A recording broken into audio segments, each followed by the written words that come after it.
जब तक सम्राट चौधरी जी के सर पे से मुरट्ठा ना निकल उतरे, समझ लीजिए कि लड़ाई है बिहार में। यानी कि आज भी सिद्ध हो रहा है कि नीतीश जी को हटाने के मूड में है। निश्चित तौर पे खेल होगा। अभी आप देख रहे हैं ना, आपस में लड़ाई है।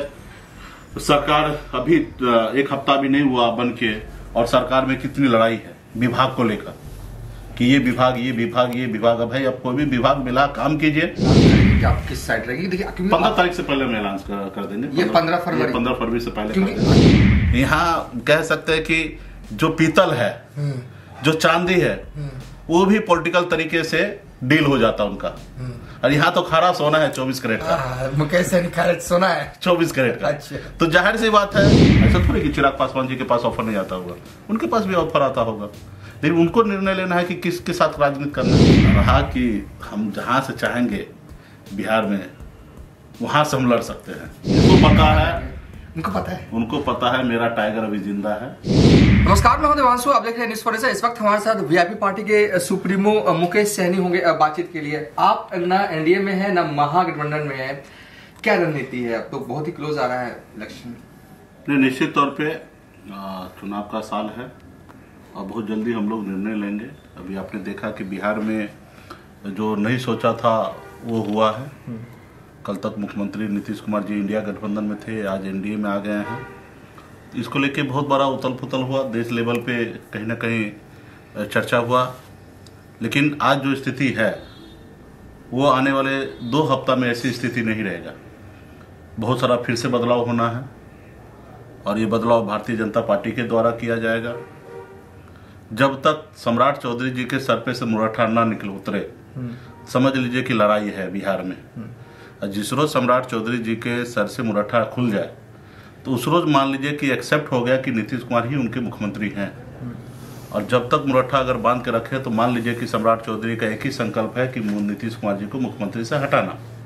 तो यानी कि आज भी सिद्ध हो रहा है कि नीतीश जी को हटाने के मूड में है। तो और इसका बदलाव भी देखिए, सरकार का बहुमत साबित करने का समय, फ्लोर टेस्ट का समय भी है, 10 से 11 तारीख को होना है। तो इस बीच में बहुत सारे परिस्थिति, बहुत सारे बदलाव आपको देखने के लिए मिलेगा। अभी देख रहे हैं कि जिस तरीके से माननीय मुख्यमंत्री जी के नेतृत्व में 8 मंत्री ने शपथ लिए हैं। 8 में अभी तक किसी का विभाग बंटवारा नहीं हुआ है, उसमें भी बहुत सारा लड़ाई चल रहा है। तो इसको लेके हम लोग, लगता है कि ये सब चीज एक बार स्थिति देख ले, उसके बाद हम लोग निर्णय लेंगे। अगर मैं योगी जी, मोदी जी जिंदाबाद करता तो शायद आज भी मंत्री में बना रहता, और कल भी मैं चाहूंगा मंत्री बनना, तो मेरे लिए कोई बड़ा बात नहीं है। कल ये कैबिनेट में जो बनने हैं, कहीं पे भी इतना तो है। आपको लगता है कि बिहार में अभी मंत्री बन सकते हैं मौजूदा वक्त में? मैं जो चाहूँ वो हो सकता है, ठीक है। लोग भी चाहते हैं, लेकिन मैं ऐसा नहीं चाहूंगा। मैं अपने विचार के साथ जाऊंगा, हमारी लक्ष्य की ओर हम आगे बढ़ेंगे। कल तक हमें कोई जानता नहीं था, पहचानता नहीं था। आज देश के लोग हमें जानने पहचानने लगा है। एक बड़ा ताकत हमारे पास है, वोट बैंक है, और सभी को वोट चाहिए। और हमारा निषाद समाज को आरक्षण के लिए हम लोग लड़ाई लड़ रहे हैं। तो सिर्फ पावर के लिए हम नहीं हैं, पावर तो हमने ठुकराया ना, पावर को छोड़ा, हम अपने लोगों के लिए संघर्ष कर रहे हैं। तो आने वाले समय में हम अपने विचार को ध्यान में रखते हुए, हमारे एजेंडा को ध्यान में रखते हुए, हमारे संकल्प को ध्यान में रखते हुए हम निर्णय लेंगे। और 10-15 दिन के अंदर हम भी निर्णय ले लेंगे।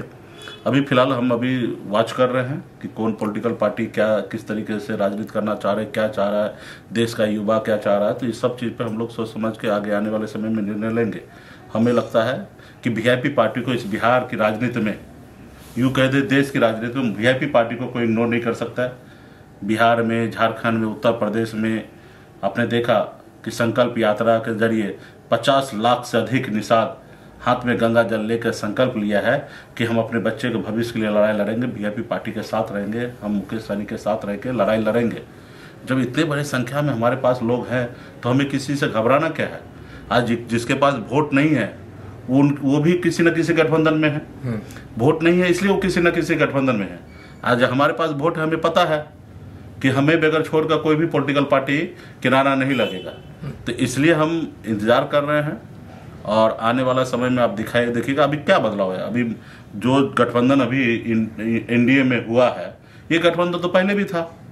जब बोछा का चुनाव हुआ उस समय भी नीतीश कुमार जी थे, मांझी जी थे, उपेंद्र कुशवाहा जी थे, भारतीय जनता पार्टी था, चिराग पासवान जीते, पारस जीते, यही गठबंधन अभी भी है।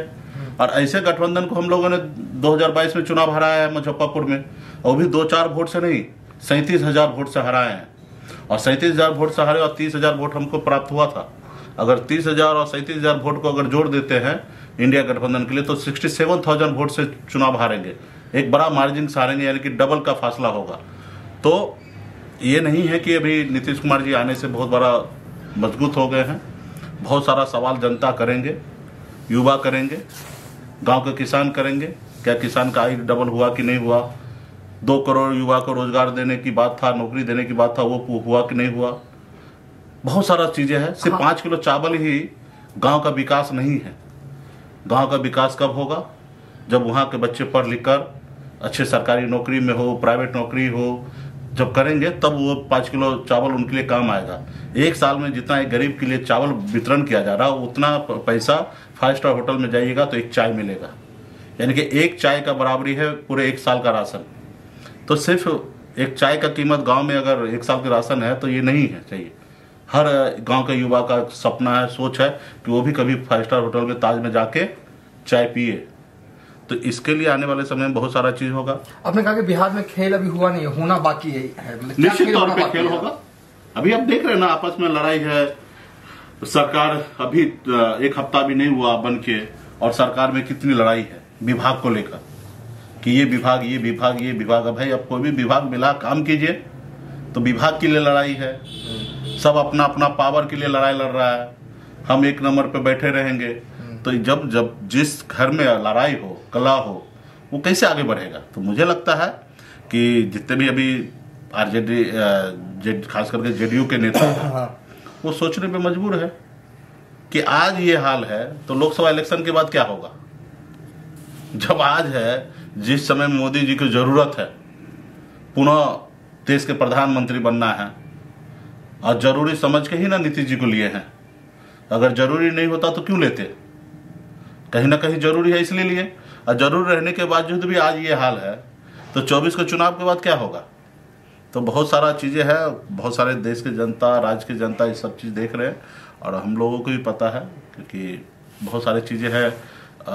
आप लोग से वो चीज शेयर नहीं कर सकते, लेकिन जो आज है वो कल नहीं होगा। 10 दिन बहुत इंपॉर्टेंट है बिहार। हाँ, बिहार के लिए है 10-12 दिन है, और इसमें विपक्ष ज्यादा बड़ा खेल नहीं करना चाह रहा।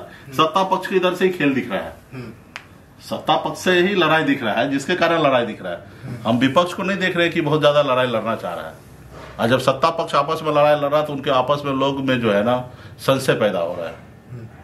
अच्छा, आप ये बताइए कि कब तक आप ये ऐलान करेंगे कि आप किस साइड रहेंगे? देखिए 15 तारीख से पहले हम ऐलान कर देंगे। ये 15 फरवरी से पहले कर देंगे, क्योंकि आपके वोटर कहीं ना कहीं उनके मन में संदेह है। उनको पता है मेरा टाइगर अभी जिंदा है, ठीक है। उनको पता है कि मैं क्या कर सकता हूँ। आपने देखा 2020 में चुनाव के समय में गठबंधन हमने तोड़ा, 12 घंटे में नया गठबंधन हमने कर दिया, ठीक है। तो ये हमारी ताकत है। और मैंने कहा ना कि 1 वोट के लिए लोग परेशान रहता है, यहाँ लाखों का लाख वोट है। यहाँ कह सकते हैं कि जो पीतल है, जो चांदी है, वो भी पॉलिटिकल तरीके से डील हो जाता उनका। और यहाँ तो खारा सोना है 24 कैरेट का। मुकेश सहनी खारा सोना है 24 कैरेट का। अच्छा। तो जाहिर सी बात है, जिसको दिल्ली में राज करना है, उनको खारा सोना चाहिए। एक तरफ चांदी पहने, एक तरफ सोना पहने, तो उसमें क्वालिटी, रौनक तो कुछ और ही होगा। तो वीआईपी पार्टी को, निषाद समाज को कोई भी पॉलिटिकल पार्टी इग्नोर नहीं कर सकता है।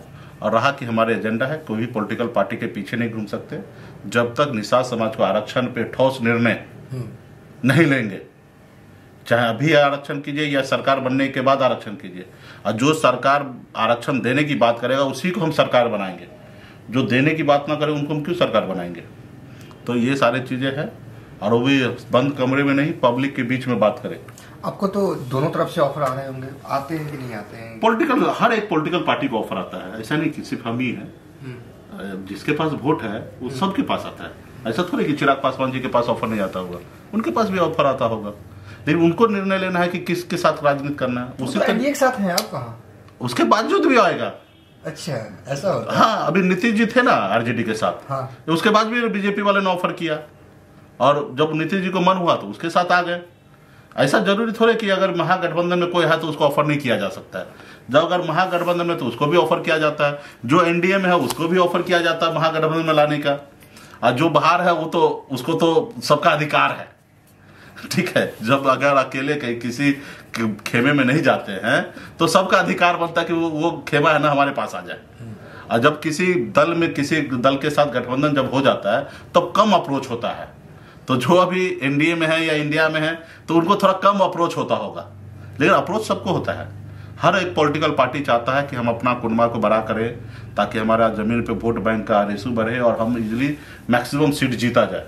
तो ये हर पॉलिटिकल पार्टी का है, चाहे वो भारतीय जनता पार्टी हो, राष्ट्रीय जनता दल हो, जेडीयू, वो सब लोग यही चाहते हैं। हम लोग भी ये चाहेंगे कि जब हम जहाँ रहे वहाँ पे जब बड़ा क्लस्टर के साथ हम लोग लड़ाई लड़े, तो आने वाला समय में हम लोग आपको बताएंगे। कल 2-3 पॉलिटिकल जो जानकार लोग हैं उनसे मेरी बातचीत हो रही थी, तो हम लोग बातचीत का ये मजमून ये था कि अगर मुकेश सहनी लड़ते हैं चुनाव तो कहाँ से लड़ेंगे।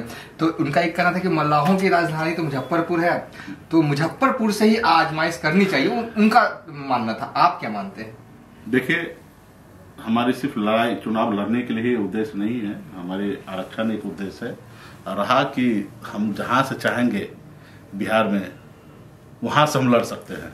हाँ। और किसी से पूछेंगे नहीं, हम कहीं से भी लड़ेंगे तो हमको बताना नहीं पड़ेगा कि मैं मुकेश सहनी, ठीक है। तो कहीं से भी लड़ सकते हैं, रहा कि समय आएगा तो देखा जाएगा और कहाँ से लड़े। अभी फिलहाल लड़ने के लिए अभी नहीं सोच रहे हैं। हाँ।